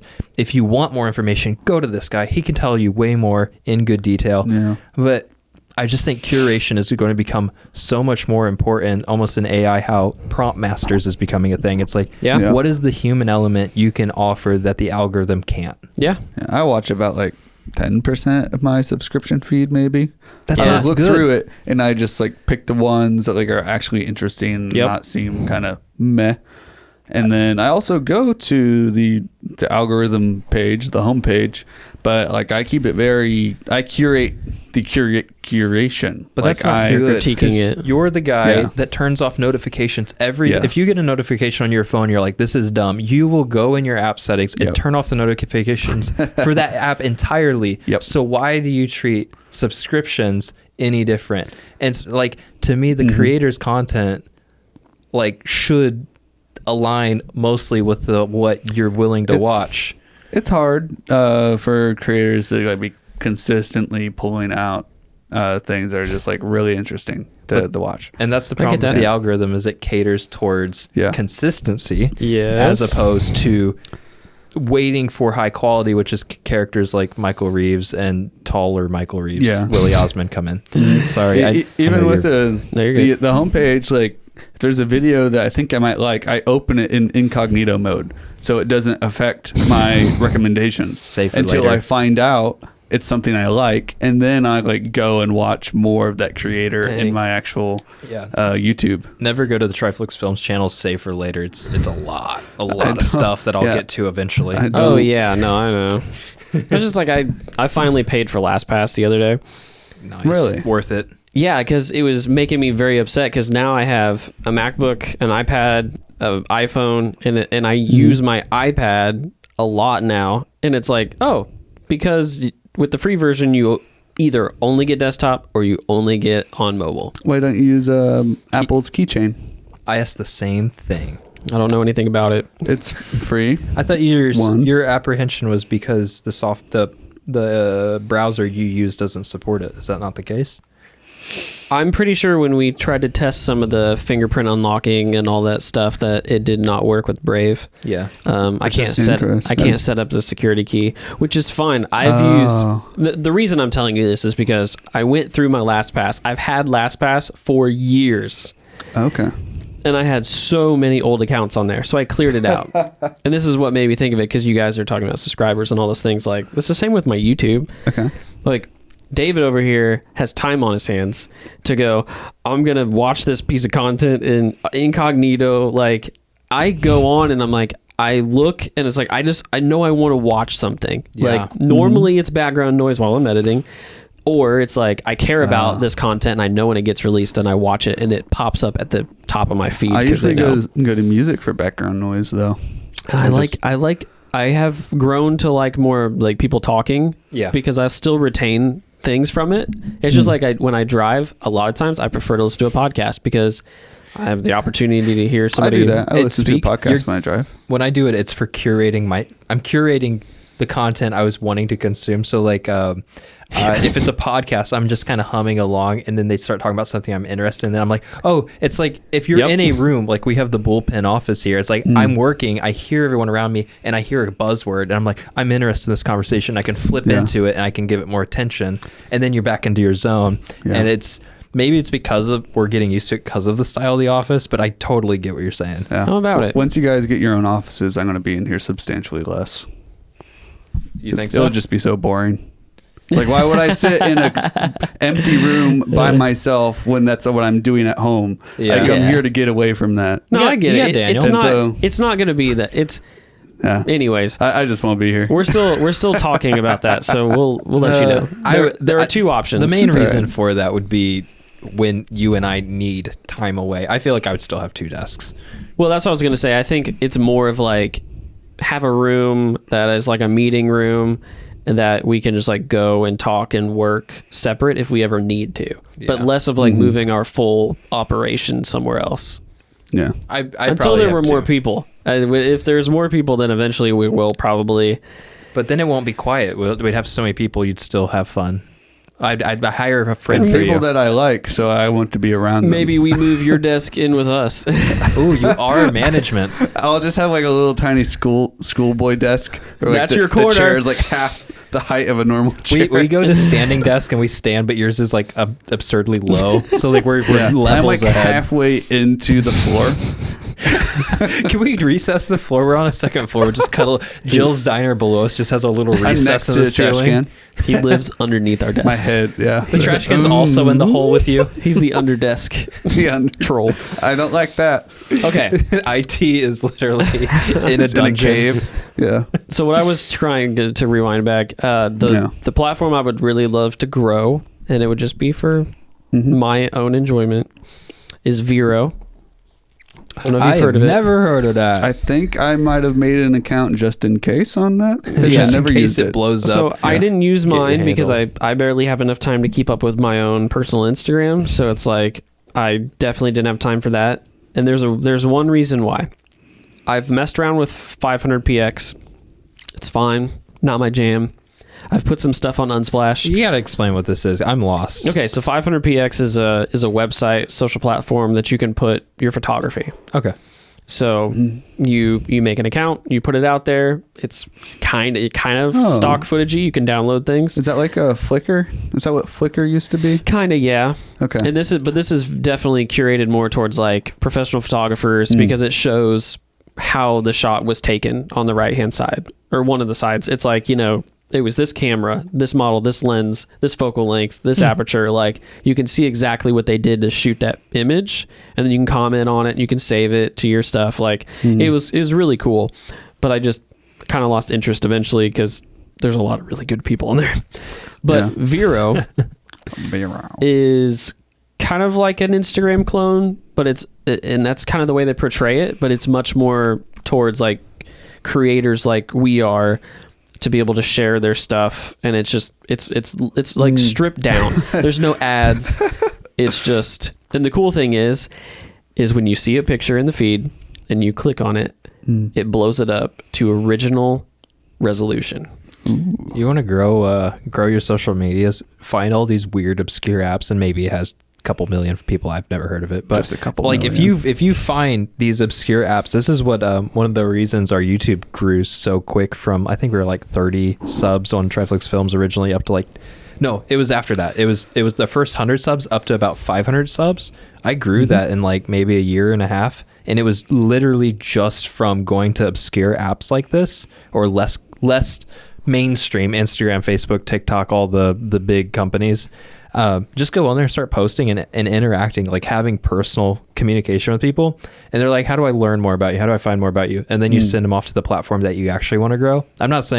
I'm not dismissing Vero at all, but it just sounds like LinkedIn, but for photographers. But it's like, those are the people that are so passionate about it. Instagram wasn't enough. Discord wasn't enough. They wanted to find more communities to grow. Well, yeah, because Instagram was more like you take a photo on your phone. Yeah. And then you post it with their magical filters. Yes. That made everything look better. Yeah. They do it for you. But you don't need to buy the DSLR. I mean, you're like the prime person, is like, you went to this platform because you were kind of, you wanted to find an alternative or find something else that maybe scratched the itch more than what was main. Well, because at the end of the day, right, we've talked about this multiple times today. When you make your art, you want it to be seen in its true form. And it's like, there's no restrictions on cropping or any of that. No, so it's vivid I want screens. AI to do its magic on it. Yeah, I bet you do. No, I it's want just, to replace your face with something I else. love the fact that I can go on there and like, Peter McKinnon was one of the people that turned me on to it. So I because he was looking for alternatives. So it was big. And if I go look at his stuff, I can click on an image and it gives me the full res version of it. And that is cool. That alone makes me very happy. Because you know how you can't do that with our videos, data, man. That poor company's data, though. It's not that bad. Well, he said there's no photos. ads. You said there's no ads. How are they supported? I have no idea. Your information. When a service is free and there's like no ads, you are the yeah. It's brought to you by viewers like you. Just don't do that to PBS. It's also a chronological feed. So. Is there anything else that's brought to people by viewers like you? What do you? I don't know. Do we have an ad read? We do have an ad read. I was getting to it. I just was going to finish our conversation. I don't know. No, that's like a distortion of what that means. I really didn't like PBS growing up. Sorry. Why not? What, Sesame Street? Arthur was cool. Yeah, it was not about any of that. We can come back. I feel like I don't want to put them all the way up. I didn't really have much standards when I was a kid. We have like 2 more segments to get to. Heck yeah. So just more for you, segments to Teo. come. More segments to come. That was my last question. But I mean, I think the big reason I brought all this up is sometimes you feel like you're running the rat race. I'm sick of the rat race. It's like I gotta upload the content. I gotta make the algorithm overlords happy and push all the things. And it's like, it didn't used to bother me, but now the further we get into things and the older I get, I'm like, it's just kind of, it's like, it's a little annoying. Yeah. And that's why we hired someone else to do it. You said it was a lot of work to manage your Instagram, your personal Instagram now, which I thought was funny because it's like, what do you want to get out of what, like when you upload things, like what do you hope to get out of it? What do you mean by grow it?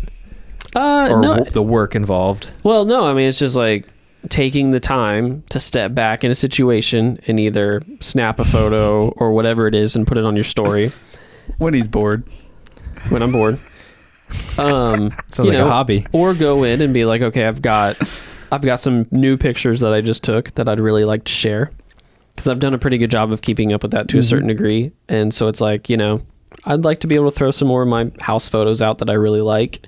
Yeah. The stuff that I get to take that's really creative. On the TRIFLIX side, you can't really exercise some of your creative muscles in the way that you'd like to, right? It all comes down to a time thing. Yeah. Because we also most of our social media stuff, it's about, it's about growing the company, right? It's like, it's a way to find clients and for clients to find us and to see our work. So we get to do that, but it's just a little more mundane because it's on a schedule and it's not like I woke up this day and I really like these shots that I took and I'm just going to share them. You know what I mean? With minimal thought, I'm not going to write up this big description. Yes. And tags and all these things. I really want to share these pictures because I know that my friends and family that follow me will enjoy these. Yeah.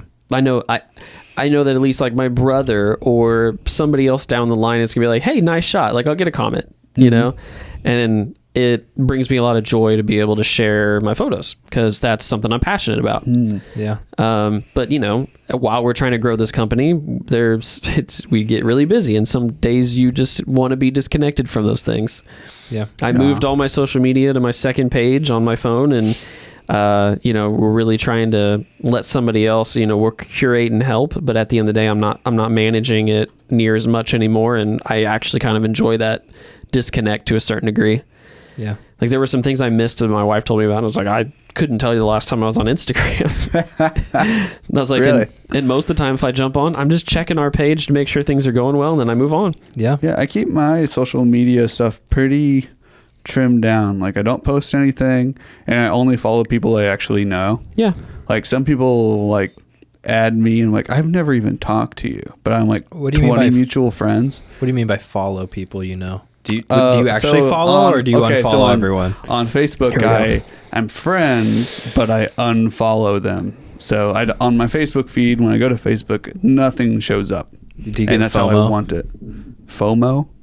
Like fear of missing out? If I did, I probably wouldn't have an empty feed every I was time gonna I say. opened it up. Well, I mean, like I don't some think people that's are, some people like they know it's the right thing or the better. I don't know the thing The that right they thing. want to do, but then like at heart they're just like, you know, like they're like scratching, like they got the itch. I want to know, and then they just keep putting it off. When I first made Facebook, probably. Have you ever like relapsed? You want to start following people again? Not like since, I don't know, not since high school, I don't think. I did it in the middle of high school.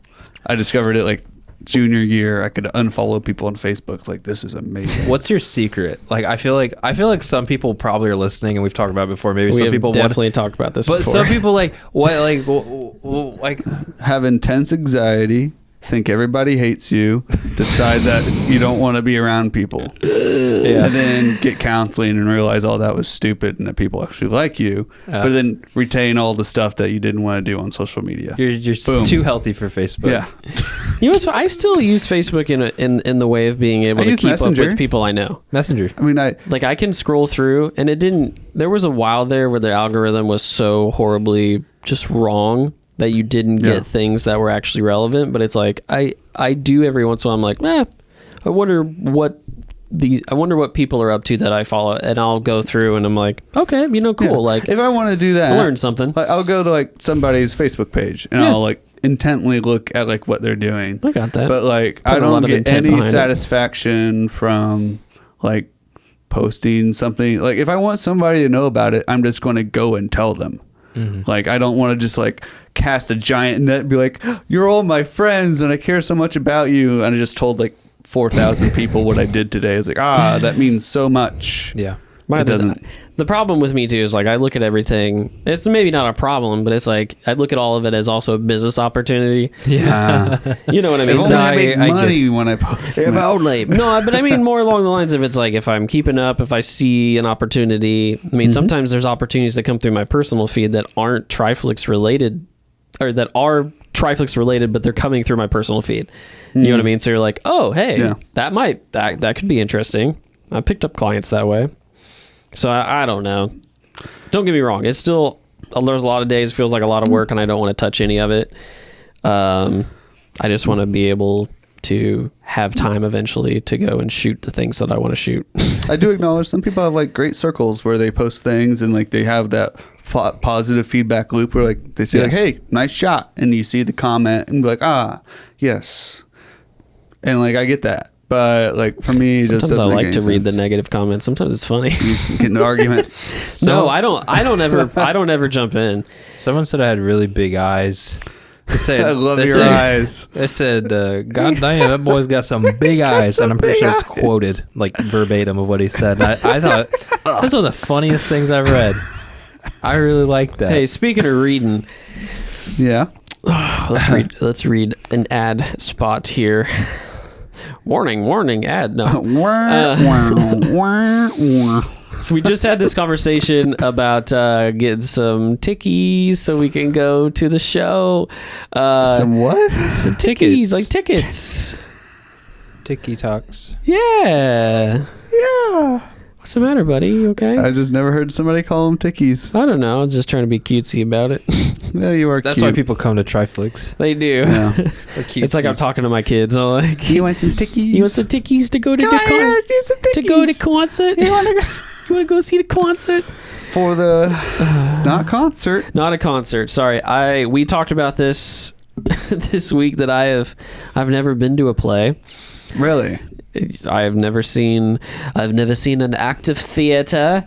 So in for a treat if you go to Passion for Acting Theater Company. Whoa. Do I have my? They have a show coming up in February of next year, of course. And I was just having the conversation. I was like, we should all go. The TRIFLIX needs to go.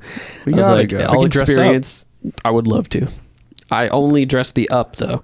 Dress the up. I'm gonna wear jeans and flip flops, but then I'll wear In February. Oh yeah. February. Hey man, I was born and raised in Indiana. I can wear flip flops all year long. Shorts and sandals and That's why I own The 3 winter. pairs of Uggs. I think they'd probably appreciate it if you dress casual. You know, just like for the weather, just for the day. they probably appreciate Just to go it. out and enjoy the beautiful performance. Who would appreciate it? They would appreciate it if we read their ad spot. Yeah, Passion for Acting Theater Company. They also have a passion. They have a passion for bringing excellent, what? entertaining live theater to audiences in Bartholomew County. That's the county we're currently in. Oh, I love Bartholomew County. Learning.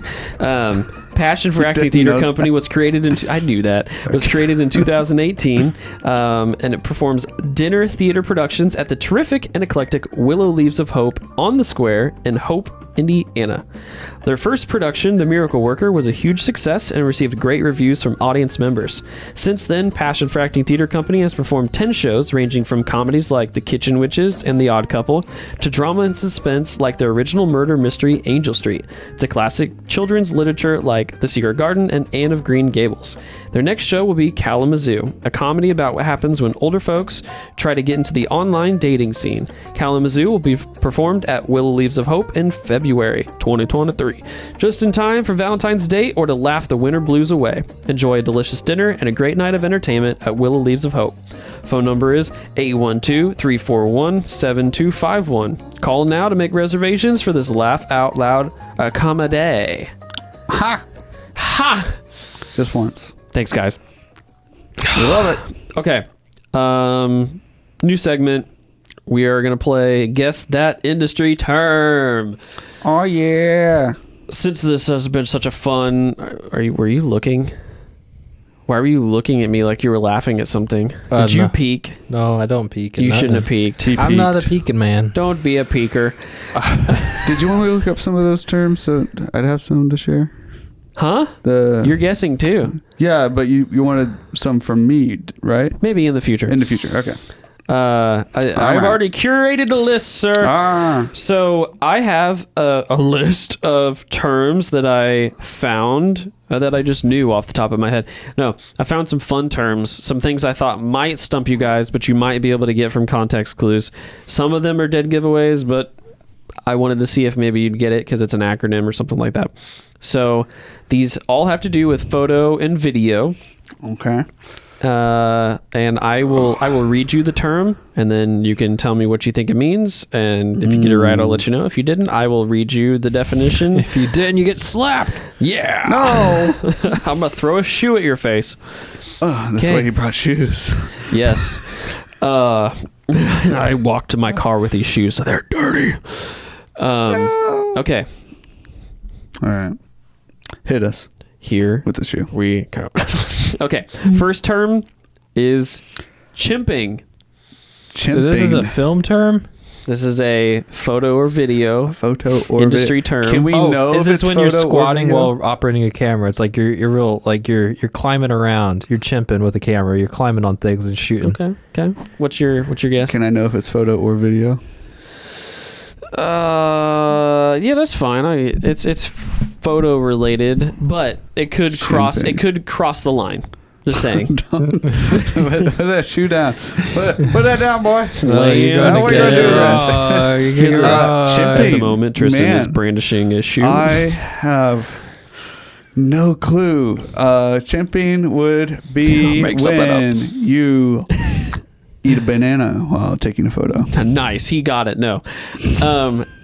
So I will be 100% transparent. I don't know what it is. Why you hit me? He threw a shoe. I will be 100% transparent on this. This was not something that I've heard of, but it's something that we all do. Okay. It's when you poop in the middle of the day. I knew it was the banana one. Yeah. Chimping means to constantly check the camera display after every single shot. The term comes from the similarity between the ooh ooh sound photographers take to make while chimping and the sound of a chimpanzee. This action is commonly seen as a major amateur mistake, as many shot opportunities can be lost while over checking each image. I'm never What chimping. about the ooh ooh? Well, so if let's say I'm doing portrait photography, I'm shooting some pictures here, and then I take like 2, and I look at my display, and I'm like, oh, ooh, those are good. Like, that's nice. Ooh, that's bad. And then He's I pull it back chimping.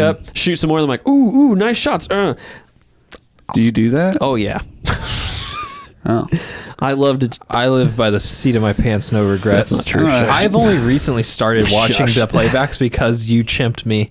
You chimped me I real good. chimped ya. Yeah, you got me on this chimp train. Yeah, this is a term. guy's I So- used to chimping. just fly by it. I was like, I always have enough footage. I'll Yeah. always make it I work. would have And then not when we had didn't, thought about that. we started chimping. Now we chimping. I did it today. I was chimping real hard. Oh. Okay. Some of these are also acronyms that I am interested if you guys actually know what they stand for. So, Okay. this next one is DOF. Depth of field. That's what I was going to say. Yep, that's it. You got it. I did I'm just fast checking, the yeah. buzzers. And for those of you out there that Grabbing don't know the what this shoe. is, depth of field is the distance between the closest and farthest object within the focus zone of an image. It is determined by focal distance, aperture, and distance to the subject. Department of Fun. The higher these numbers are, the more shallow Feeling the real depth of fun field right will be. That's what's responsible for bokeh. Bokeh! Okay, next one is a JPEG. Do you guys know what a JPEG stands for? Oh, This is a file extension of Yeah. Graphic. of a picture. That's yes. one of them. Electronic. it's a So acronym. JPEG. It's an acronym for the group who made the standard. Okay. Jerry's I don't Pretty remember- Electronic Graphic. It's Nice. Look at you. something I don't remember what they're named. I want to but give you it's- like half a point for that because that's because it's. I thought it was really was it narcissistic? They named it after for themselves. sure. So it is an acronym for the Joint Photographic Experts Group. Yep. And the standard format in which pictures are compressed. Due to this compression, JPEG files are smaller and carry less information. Yeah. That's why we export in PNG. Poonge. Jerry's Pretty Electronic Graphics. Okay, you ready for the next one? Jerry's Pretty Group. If you pull this one out, Yeah. I'll be very impressed. Okay. NLE. Non-linear editor. Nice. I Wow, wouldn't that have was guessed fast. I've had I have heard it before, but I kind of don't understand why it's called that. So you have non-linear editors and you have node-based editors and then you have linear editors. So I Yeah. think originally like iMovie and whatever the Windows Movie Maker were linear editors because What it is was that? like it was one timeline with one row of things and there was no stacking. Non-linear editors means you can start stacking things, I believe. Oh, and then okay. node-based editors are it's usually a hybrid of NLEs and node-based, but then you can like start doing stems and stuff, and you're not applying effects to the layer itself as much as you're applying it to a node, and then it ties in with all your layers and stuff. Interesting. So the definition on here is nonlinear editing is the process that enables the editor to make changes to a video or audio project without regard to the linear timeline. In other words, you can work on whichever clip you want in any order. that makes It sense. doesn't matter if it lands in the beginning, middle, or end of the project. Yeah, So because I the made- things that you stack above and below are non-linear, but only the middle part has to be start and end. I don't know. Maybe I'm Yeah. still wrong, but I'm pretty No, sure you're that right. when I've Well, Wait, that's right. Adobe's definition. yeah Adobe. Adobe. They know best. Not Adobe. No, they don't. Okay. Slug. This is a film set term. I bet it's It's a roll of film. That's my guess. Because I was going to say a roll of film or like a memory card or like a battery. Okay, so a slug refers to a blank piece of audio or video, a placeholder. oh, never. What do you use that for? I don't know. Why wouldn't they just call it a placeholder? They call it a slug. Call it a slug. Okay, next one is a sting. Sting. Is this an acronym or is this a word? This is a word. Sting. I've actually heard that one, but I don't Every remember. move you make. Sting. No. Oh, that's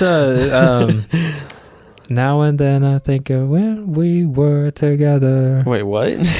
We were so happy. You talking about who sang I that? learned Yeah, it it's once. Sting, right? I don't think I've heard so. it That's before. definitely. It sounds just like it was Sting. Yeah, this is another film set. Kind of has to do with audio. Sting would be. Clapboard. It's when you clap it. It's the sound. Sting. Bing. I don't know. Is it like a sound test? So a sting is a single sound effect. Single sound effect. A Yeah. sting. Yep. Yeah, Wow. those Foley boys. I'm guessing. I don't know. Right. Foley. Back to one. Like square one? Like restart. Oh, so it's whenever everybody goes back to the start of the frame where their original standing positions. Mhm. Yes. Yep. Yeah. That makes sense. Back to square one. Yeah, it's where your T is on the ground.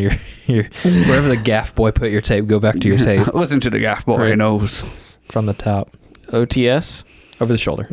That's fast. Do you know that one too? Yeah, it's over the shoulder. I'm trying to think who taught me that, because that wasn't like a word that I learned from. That was something I learned on set, and I think it may have been with Abhishek at when I was running audio. I wasn't even running camera or DPing, and it was with those Cincinnati boys. I can't remember who the Cincinnati DP was. boys. but Cincinnati boys are in town again. they were throwing it around so much. town. Boys are back in town. Be like, I need an OTS on this, and eventually they never say Like, over the shoulder, but eventually you're just like, Yeah. oh, he's over the shoulder. It's just like You learned that's a logical abbreviation. Okay, Acronym. last one is it's not an acronym. WALLA. Walla. WALLA. Walla. Bad take. Walla. This is again film set type of thing. It's gonna be something stupid. Or not. Or not. When you point a light at a wall. This is actually also known as rhubarb. Do you know what that is? It's like the delicious. pie? So, walla is a background sound made by extras having conversation. Walla. Yep, and this Sounds is also known as a rhubarb. Those both sound Australian to me. I know, right? I need a wall of rhubarb. And Walla. I thought that these were kind of fun. Now we have some new ones if you didn't know them already. So Wow. And if you're listening and you didn't know any of these terms, well, now you can go to a film set. Now you're ready to shoot. Now you're ready to go chimping. Chimping. Every day I'm chimping. Awesome. Well, good job, guys. Good job. It'd be fun to do, like, I know you like doing music. Have like a little musical, verticals, like 15, 30 seconds. You like come up with original little sound, like a little music. And then, yeah. And then like we could teach film words, like it's like Sesame Street or something. It's like ooh chipping, like Yep. yeah, we just Holla, holla, walla. That's the And that's sound it. that the conversation. And then everybody in the background's like the music dips and it's like wah, wah, wah, wah. Voila, rhubarb. They're all eating rhubarb. So that'd be fun. Yeah. Educational, verticals, easy to make. I was just reading the Wikipedia, which is not very fleshed out, so not really well talked about, that British TV shows had made fun of rhubarb. And they would have like people in the background just say rhubarb, rhubarb, rhubarb, rhubarb. So it's kind of funny. There you go. Did they just say walla? Is that why it's called walla? I'm trying to figure it out. Walla, walla. They used Walla, to- walla, walla. Isn't it Walla, like- walla, isn't walla, watermelon? walla, walla, walla, walla. Watermelon.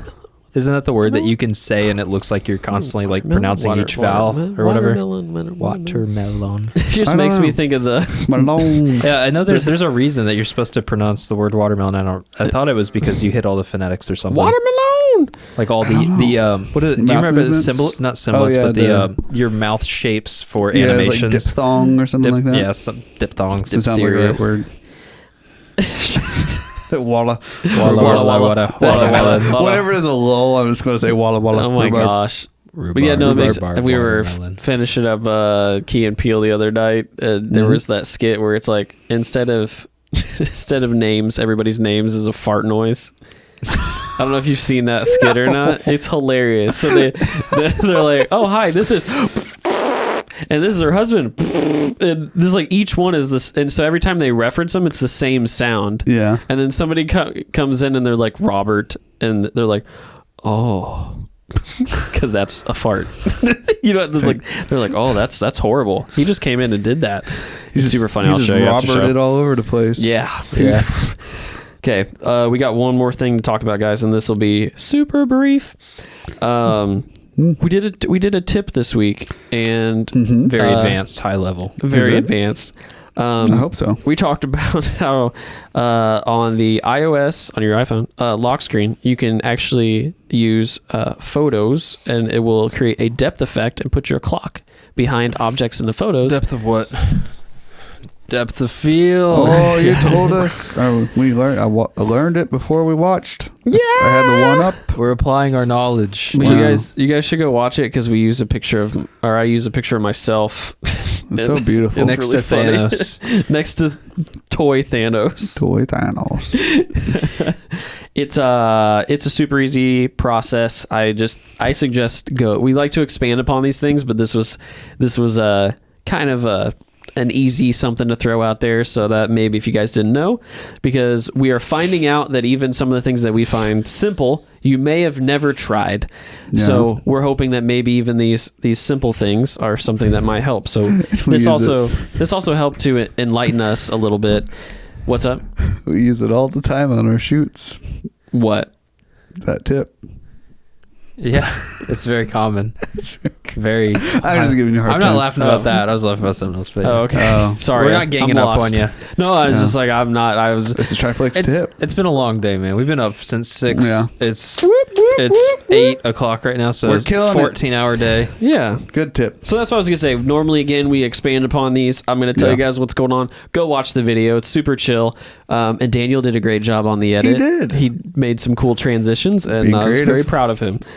Because I was also not on my game, and he made it look like I am.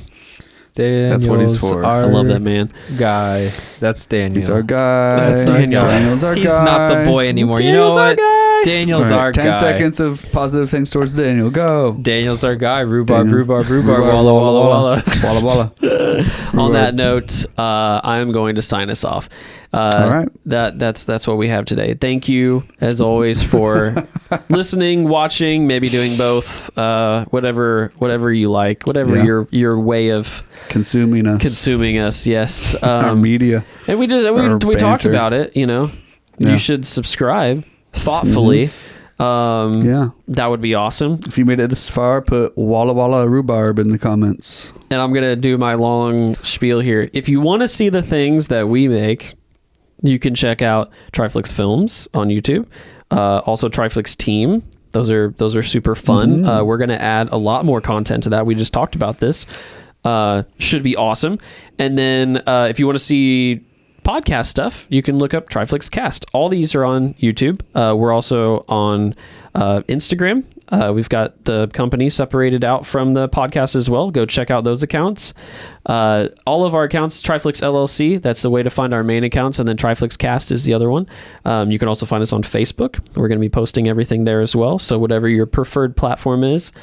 We're doing some things on TikTok as well. Go check that out. We're spending a little less time there, going to be honest with you. But hey, if you're on there and you see us, like the video. That would be awesome. We appreciate that. We're having fun with that platform, so help us out a little bit there. Otherwise, if you want to hire us, go to triflix.com and fill out the form. Yeah. Otherwise, comment, check us out, send us a message. If you have suggestions, concerns, questions, if you want to come on the show and you're in our area, let us know. We'd be happy to facilitate that. We're a cool group of dudes just wanting to have a good conversation, so check it out. Thanks for stopping by. Thanks for listening.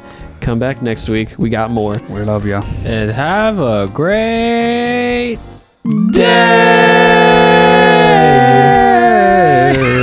Can you add a bleep like right in there? Like have a great and then day. We like sounded so good though. Yeah, well the bleep goes before the day, so it's like have a great bleep day. I got you. Love you. No, I'm leaving all that in.